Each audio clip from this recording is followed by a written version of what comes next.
Bonjour à tous et bienvenue. Nous allons aborder la spoliation des terrains de 100, 200, voire 300 hectares attribués à des politiciens sur un lotissement litigieux de Mbour 4. La spoliation foncière au Sénégal demeure un problème épineux qui entrave le développement économique et social du pays.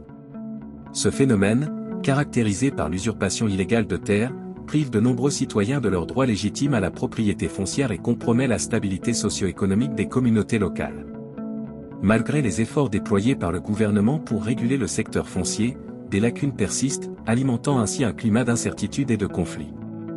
Le Sénégal, avec son mélange diversifié de terres arables, de zones urbaines en expansion et de zones côtières prisées, est confronté à une forte pression sur ses ressources foncières. Cette pression est exacerbée par une urbanisation rapide, l'expansion des industries extractives et agricoles, ainsi que par les investissements étrangers dans le secteur immobilier. Les causes de la spoliation foncière sont multiples et complexes. Elles comprennent la corruption, les conflits d'intérêts, les failles dans le système juridique et administratif, ainsi que le manque de transparence dans les transactions foncières. De plus, les différends liés à la succession et à l'héritage exacerbent souvent les tensions autour de la propriété foncière, conduisant à des litiges prolongés et parfois violents. Le président Bassirou Diomaye Faye en effectuant une visite inopinée sur le site de Mbour 4 dans la ville de Ti.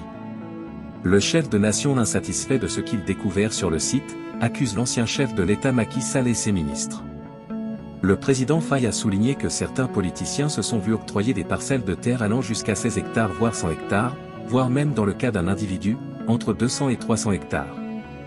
Avec le changement de régime en 2024, certains se sont précipités pour obtenir un titre foncier par arrêté ministériel, prétendument pour sécuriser leurs droits fonciers.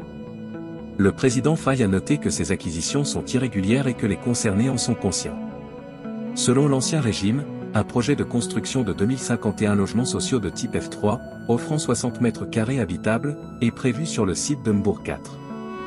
Ces logements sont destinés aux familles à faible revenu et aux revenus irréguliers.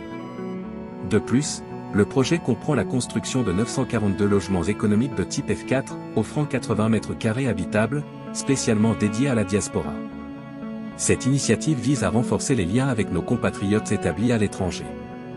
Le président de la République a pris la décision de faire suspendre toutes les opérations sur le site faisant l'objet d'un litige.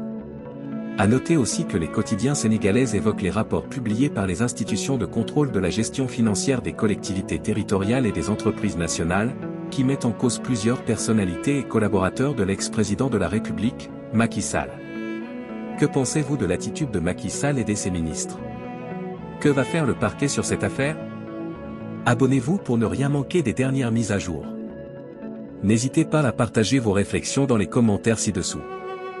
Prenez soin de vous et à la prochaine pour une nouvelle plongée dans l'actualité.